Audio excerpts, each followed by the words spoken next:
shaitanir rajim. Bismillahirrahmanirrahim. Alhamdulillahi rabbil alamin.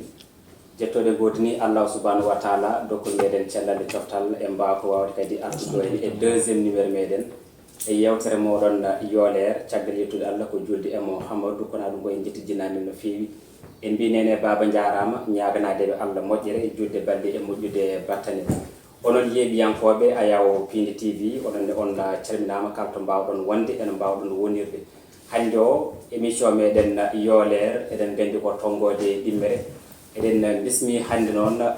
jaalal mawngal kadi to bangi dawrugol Sénégal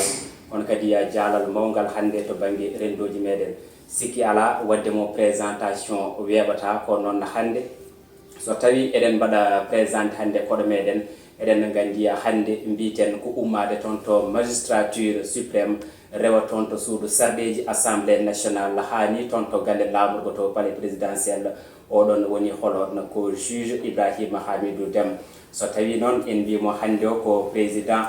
odon land politique parti politique mo ganda o wadi lancement ko boyani ton to diwan makko Thiès waddi eden gandi oron bangi foto bangi jaajeji ma en ngaften no fi non sikala ala no batten ngam tigi mi jaban ko yewti e namde meden en dokkan mo kongol o wawtigi samdirde e bandirabe dum non juge IBRAHIMA HAMIDOU DEME min calminima kadi bismama kadi e galle meden Abdoulaye Moussa Kébé mi salminima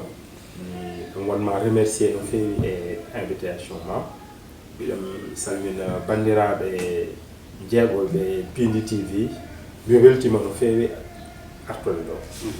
goɗɗo woni deuxième fois eɗen gandi wonno ko 2018 2019 kadi guila nden juge IBRAHIMA HAMIDOU DEME aɗa haalno konngol ha hande mbiɗa nangi ɗum mbiɗa wonde a heewani yaadi e téléji walla tigi radio ji haaltorreɓe wadde kadi ko weltade nder wonno no fewi saabu noon kadi so tawi a wona no gendiyanke a haaltangol ɗon no konngol saabu noon onon no heewɓe hay honorable député ji kewɗi ina jalta assemblée nationale hani mani oɗon jiiɗa kumpidde bandiraɓe kadi ko gonno koye dow men wadde hande vraiment kadi Piindi ina jogui weltare no fewi bismadema ɗum noon juge IBRAHIMA HAMIDOU DEME hande so tawi juge o ala arani eɗen gandi hewɓe pamata ko noon won tigi ko adduno holko saabi noon yimɓeɓe ha hande mbima juge IBRAHIMA HAMIDOU DEME to banggue magistrature suprême no nani e joni a tiggo bagasal ma jaltuɗa holko saabi oɗon démission ton to magistrature eyyi ko saabi ɗum mi haalino ɗum e lettere mbannomi lettere o mbanmi ɗum adressé Sénégal naaɓe fof demi démissionné joni waɗi duuɓi 4 ko wanno ɗum tan je pense la répétition est pédagogique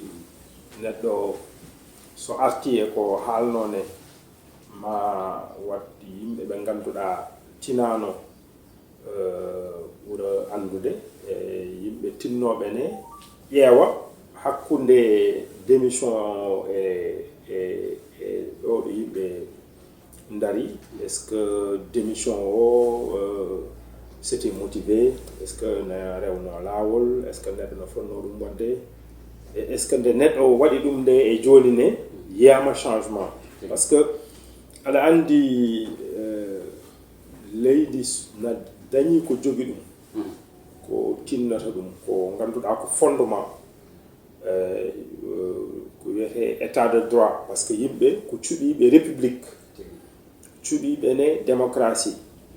république ko pouvoir uji tati goni hen pouvoir exécutif woni président de la république et ministre uji men kañum en yimɓe gotani pour jogo leydi ndi jana assemblée nationale ɗum ko député ji ɓen gotata loi ji ɗi eyyi jana justice woni pouvoir judiciaire ɓen ñawata eyyi il faut que noon pouvoir uji ɗin tati ɗi fof mbawa wadde fonctionner te mo jiiɗa hen ne na dañi importance mum so daraki tan démocratie watta eyyi justice kam darde mum woni ko wiyete waɗa assurer démocratie état de droit et paix sociale jam parce que sa yi conflit dañde fof koto justice yahata conflit mo wawi wonde fof noon yimɓe so nandani tan mbiyete yo yaa tribunal joni noon woni e nder galleji woni e institution ji fof ɗum ko justice on noon so daraki tan moƴƴata min noon justice ko ɗum cuɓinomi wadde min woni hen presque 20 ans parce que mi fuɗɗori ko greffier finalement gonmi hen magistrat e te nde min woni magistrat ine koolima kam mbaɗi kam membre conseil supérieur woni ɓe ganduɗa kañum en daranto magistrat en pour magistrature ɓuura tidde pour magistrature jana ko wiyete indépendance mum magistrature jeeya hoore mum indépendance on noon ko ɗum woni probléme o e démocratie ji men par ce que sa yi leydi mo jaaɗa fof exécutif ɓe ganduɗa ko ɓen gadi ɓen so magistrature jani indépendance tan dañat ko ustey maɓɓe ɗum ko leyɗele ɗe fof pouvoir exécutif mo jiiɗa fof nini waɗa feere usta pouvoir magistrat ji ɗum kam ko noon tan yarata joni noon magistrature ne kañum ne no foti darade tan ha ɗum ɗon fota ɗum dañata joni noon eno e harema ene jeeno e harema oɗon fannu jeytade hoɗum saabu noon ɗe oɗon ɓataɓe ɓe ganda windi ɗum mbiɗa ka yonnani fonctionnement no yarata par ce que min hate mi débisinde magistrature komi débisinde conseil supérieur ko genre conseil des ministres kono toon ko président ministre de la justice et magistrat ji gardiɓe e tribunaux ji mawɗi ɗi e ɓe ganduɗane ko magistrat ji ɗi suuɓiɓe ko ɓenne jooɗanoɓe ɗon ko toon ko suudu ndun watte nomination magistrat so magistrat ne itte poste nanawe poste goɗɗo ko toon yimɓe jewtata ɗum ɗum noon conseil supérieur on yarano lawol finalement min débisini hen finalement noon min jeehi ha nder magistrature ne yarani no foti yarude ni par ce que démocratie ne ko noon démocratie ko wiyete ko c'est une quête permanente yimɓe fotani tan jooɗade tan parce que Sénégal kam hay goto wawa wiide wona république hay goto wawa wiide wona démocratie kono démocratie oɗon fotani yarude caggal yimɓe noon no foti hen wadde ko mbawi foof e feere mumen pour que démocratie on ɓuura tidde te tant que justice tiiɗani tant que justice ala indépendance mum ɗum wawa tidde ɗum noon wanno nde min jiini na wanno probléme e indépendance justice minen min débisini min jalti hen kono ɗum ne sacrifice on so neɗɗo waɗi ɗum ko pour yimɓe ɓuura ɗaccude haqqille justice ɓuura ɗaccude haqqille justice ɓuura ɗaccude haqqille importance u indépendance justice ko ɗum noon wanno ɗum joni waɗi duuɓi 4 kono bon nde min mbaɗi ɗum ha joni ne avancé ji baɗɗi minen komin jiɗanno woni ko débat indépendance justice yimɓe ɓuura ɗum fawde e débat public o yimɓe ɓuura ɗaccude haqqille justice ɓuura ɗaccude haqqille e place justice mo foti jogade e leydi so woni noon yimɓe namdoto est ce que objectif oɗon yimɓe mbaɗi ɗum atteindre malheureusement justice joni yimɓe ɓuuri ɗum andude ɗum ko avancé kono kam indépendance justice ha joni kam yimɓe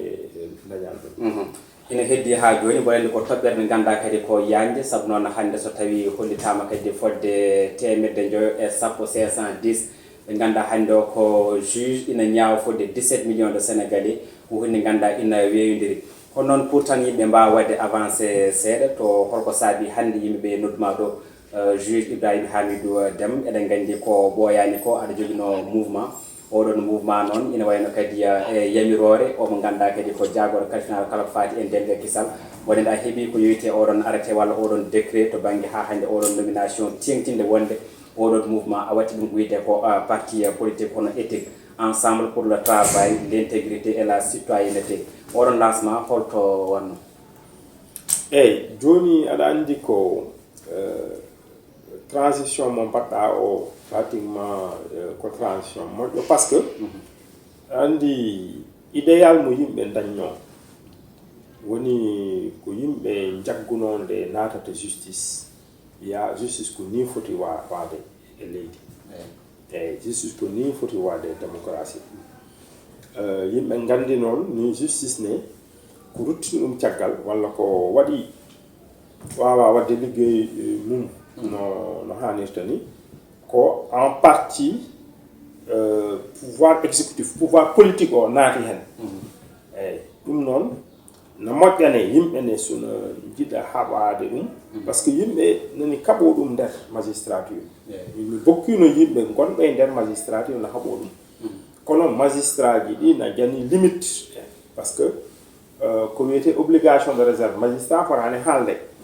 kañum statut mum eyyi eyyi vraiment haɗa ɗum waade o wawa wonde syndicat comme woɗɓe ɓe joni noon nde yimɓe jalti hen nde mbi ɗum ne amin jaggini puisque ko politique nanno e justice ha bonni ɗum ne na moƴƴani yimɓe natane e politique par ce que politique no yimɓe jiiri ɗum ha joni change ani il faut que noon yende nden change seeɗa ɗum noon koye acteur politique uji waɗi dépendre woni ne politique tan yimɓe ne jaggiri ɗum ni ko punti politique tan ko yimɓe tan moni fof to heedi tan jaggata ko toon neɗɗo so laami laamano hoore mum gonɓe laamuɓe mbiye président ɓuri ɗo minen komin mbaɗi ɗo hay gooto meeɗa ɗum wadde gonɓe opposition ɓe mbiya hay dara moƴƴani eyyi ɗum noon minenne min jaggi min nomin jii champ politique o ne min mbi ko wiyete phénomène partisan clivage eyyi no moƴƴa noon yimɓe ne mbaɗira politique autrement par ce que ɗum yimɓe fof no jiiɗi ɗum sénégal naɓe fof no jiiɗi ɗum woni ko biyoɓe hay dara moƴƴani e biyoɓe fof moƴƴi hay gooto hen haalani gonga gonga ka woni ko no dañi ko moƴƴi no dañi ko moƴƴani eyyi politique noon ko noon foti wonde wasa tan wonde neɗɗo ko parti am tan ko ɗum noon wannoni minen début on min mbaɗano parti min mbi parti ji ɗi nomin jiiri no yarata ni ko clivage eyyi yimɓe tan neɗɗo to heedi fof ko toon min mbi noon yomin mbat mouvement politique wona au delà des clivages wona tan ko ganduɗa yadata e parti ji ɗi kono nde min jeehi nan ha nder min jiine choix oɗon ne amin gonino hen kono na dañi ko heewi ko bonnanta men par exemple débat nde fawa débat sur le parrainage amin dañi hen ko heewi komin jiiɗi hen haalde débat caution ji fof kono puisque min gona parti min mbawa hen bokkude eyyi ko mbawata haalde hen min mbi joni amin mbawi wadde avancé min gona parti kono noon nomin darde amen e nomin gonirno ni min changeta ɗum woni tan yimɓe jagguɓe ne politique ko heyɗi ko ɗo e sénégal woni ko mbaɗoɓe politique ɓe gono yimɓe gongiyan eyyi neɗɗo ƴeewa gonga tan ƴeewa intérêt leydi ndi na waɗa ɗum défendre eyyi ɗum waɗata parfois yimɓe heeɓe mbiyat mais onon kono opposant ji parfois mbiyon ɗum no moƴƴi e ɗin mbimi mais yimɓe ko jiyanno tan woni opposant wawa ni yiide ko moƴƴi ni wiya no moƴƴi wadde an a waɗirani kadi pour critique wona aɗa andi critique fof ko critique constructive c'est vrai que min opposant ji somin jiino ko ganduɗa no feewi par exemple e leydi ndi so woni no ko feewi mais hay so min mbaɗino décidé wadde politique min jaadate gonɓe ɗo ɓe par ce que pewnowo kam neɗɗo so jagganani ɗum ɗuminta ɗum eyyi so woni a yii neɗɗo pewnowo leydi tan gongiyanke ɗum sa jagginani ɗum ça veut dire an politique ko politicien woni tan yomi naat politique mi dañi kono noon min komin jii ko vraiment ɓuranani te amin jaggini sénégal na wawi wadde dépassé to woni ɗo ɗum noon haɗata amen ne somin jii ko moƴƴi min mbiya ɗum no moƴƴi ko ɗum waɗata somin jii ko moƴƴani somin kaali ɗum yimɓe mbiya a ɓeede so yii ko moƴƴi ma kala ɗum noon koko foti change de eyyi koko foti change de tene observateur uji ɗine ɗacca hen haqqille par ce que minen identité amen par ce que mo jiiɗa foof na dañi identité mum eyyi identité amen woni ko yimɓe ɓe ngannduɗa kañumen ko woni préoccupation mum fof ko goonga e intérêt leydi ndi eyyi yimɓe ɓe ngannduɗa ne ko haalata hannde ko ɗum kaalata janngo janani discours de circonstance vraiment constance par ce que no moƴƴi constance sa yi joni ko wiyete var ko on politique uji na kalde var adde haala mumen hanki walla hecci hanki eyyi pawane eyyi tawa ɗum neɗɗo haala ɗum hannde change position tan haala goɗɗum ɗum no hersini eyyi ɗum kam min ñaagaki Allah somin naati politique min jalteni min jatta hen par ce que ɗon tomi gaynata tan mi wiyanno yimɓe nde min puɗɗotode min mbi kam politique ndam kam koye juuɗe Allah woni eyyi Allah andi Allah hokkata eyyi kono ne minen na dani ko ngannduɗa ɗum kam koye minen waɗi dépendre woni nomin mbaɗirta politique ni nomin jiilirto ɗum kam mamin mbat komin mbawi ha politique min mbaɗira ɗum no ngannduɗa ko ɗum woni idéal o mbaɗira ɗum e goonga min mbaɗira ɗum e intérêt leydi ndi min mbaɗa constant cohérent ha mo victoire gadiɗo e politique woni victoire morale woni neɗɗo sa dañi e sa dañani fof yimɓe ganda a ode kam kañum kam ko neɗɗo gongiyanke ɗum on victoire somin dañi ɗum tan momin jetto hen par ce que tomi gayna tan sa yi joni e cimtol e tarih Sénégal sa haalnama on politique uji Mamadou Dia haalte e Cheikh Anta Diop pourtant ɓen mais a dañde victoire pour 1% 2% kono ko darde maɓɓe darinoon eyyi ko ɗum noon amin jaggi noon baaɓe no Mamadou Dia e Cheikh Anta Diop ɓen non seulement no foti ɗo jande kono ɓenne yimɓe no foti ɗumen ɗaccude haqqille ha gotano ɗumen ha mbawa darade ɗo e leydi Mamadou Dia ancien président du conseil ɗum noon hannde ko juge président Ibrahima Hamidou Deme horejo parti ensemble pour le travail l'intégrité et la citoyenneté éthique ɗum noon a darni oɗon parti politique waɗama reconnaître manam tegnama kono noon parrainage ina wayno accata sabu noon parrainage kadi waɗama appliqué to banggue sungoji sarɗiyankoɓe ni kadi sikki ala saabino parrainage o ari eɗen gandi ko ustude parti ji ɗi haali lissaji hol yiyandema hen tonga ɗum e nder hojomaji ɗiɗi eyyi parrainage o minen ko ardi woni parrainage o min jagguno koko moƴƴi par ce que filtre il faut ko waɗa munen fof wawa ummade tan arana wiyen par exemple no wona candidat présidentiel walla candidat député démocratie ji mawɗi fof janet filtre woni tan ƴeewe no waɗete tan ha yimɓe jahata tan ha bonna wiyeɗo élection présidentielle na waɗi jangɗo 1000 candidat eyyi ɗum kam wawa wonde kono filtre o ne fotani tan wonde affaire kalis par ce que yimɓe jii joni e leyɗele men ɗe ko leyɗele ɗe dañani doole sa yiiɗo kalis no homme politique uji mbaɗita ɗum utilisé hay leyɗele mawɗe ɗe jande puissance mawɗe ɓe cuusa eyyi ɗum noon ko pouvoir et opposition fof min mbi noon parrainage amin jagguno minen dal ko filtre moƴƴo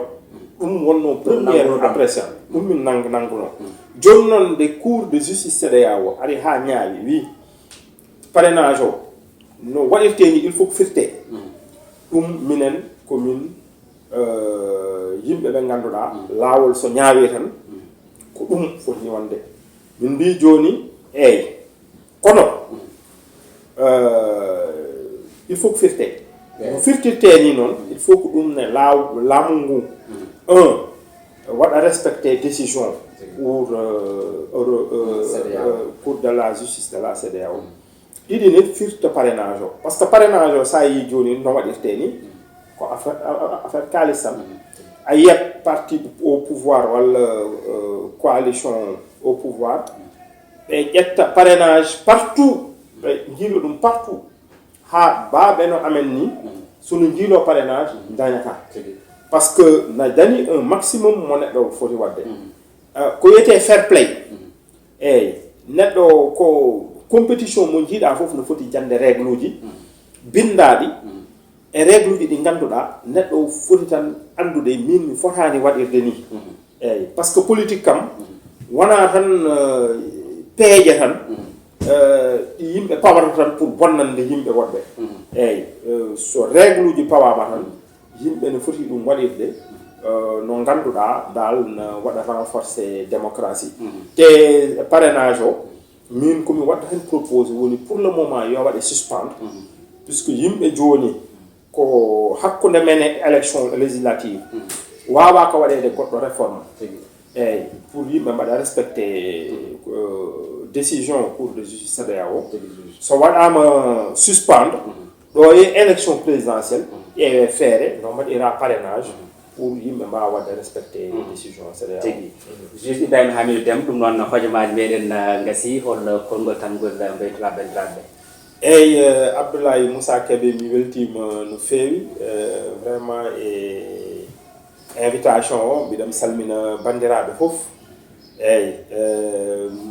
malheureusement en kalani haala forum de l'eau eyyi par ce que ko question aɗa andi e débat politique o il faut que yimɓe kaala question ngaji ɗi ganduɗa ɗin vraiment woni priorité ji sa yi joni peut être que yimɓe ƴeewoɓe men hewɓe gonɓe Fuuta e nokkuji goɗɗi ɗi hewɓe hen ngala ndiyam walla ƴeewa enen koɗɓe e Dakar Thiés en janoɓe ndiyam SDE ɓe en codirtu ndiyam ko ganduɗa 3 fois moins cher gonɓe e dowri ndi ɓen codata ndiyam 3 fois plus cher te ndiyam mumen mbaɗaka traité ko ndiyam forage tan jaltina ɗumine ɗum noon yimɓe par ce que toon probléme woni hewɓe hen ni ma jidni jande forage pour jande ndiyam accès à l'eau ko ɗum ko sur priorité eyyi goɗɗum ɗum woni ndiyam ɗam ne yeeyre prix ji ɗi ganduɗa fotaka ni ndiyam ni fotaka yeeyede eyyi par ce que ndiyam c'est un bien no yimɓe cohliri hendu cohliri jeygue ko noon yimɓe cohliri ndiyam eyyi ɗum noon gouvernement o no foti hen wadde effort no feewi pour que yimɓe fof jana ndiyam partout ndiyam ɗam ne uste vraiment ha yimɓe fof mbawa hen dañde vraiment mi weltima no feewi e invitation o mbiɗomi ñagonone Piindi TV eyyi vraiment yalla yo wat rayonné wona véritablement télé mawɗo pour véritablement ɗo e Sénégal et même dans la diaspora merci beaucoup merci a jarama ɗum noon Allah jarama a jarama wonno ko juge Ibrahima Hamidou Déme président parti ensemble pour le travail et l'intégrité et la citoyenneté éthique ɗum noon kadi machallah kadi ko wiyatnademo no fewi kono kadi en jarnimo arde hono Oumar Kane ko assistant makko kono kadi en jarni ɓeɓe ganduɗa ko heediɓe caggal caméra o ɗum noon ko hande tigui wonno wiyete ko tonggode meɗen ɗimmere e yewtere meɗen yo leer aade meɗen ko yontere arore inchallahu rabbi on jarama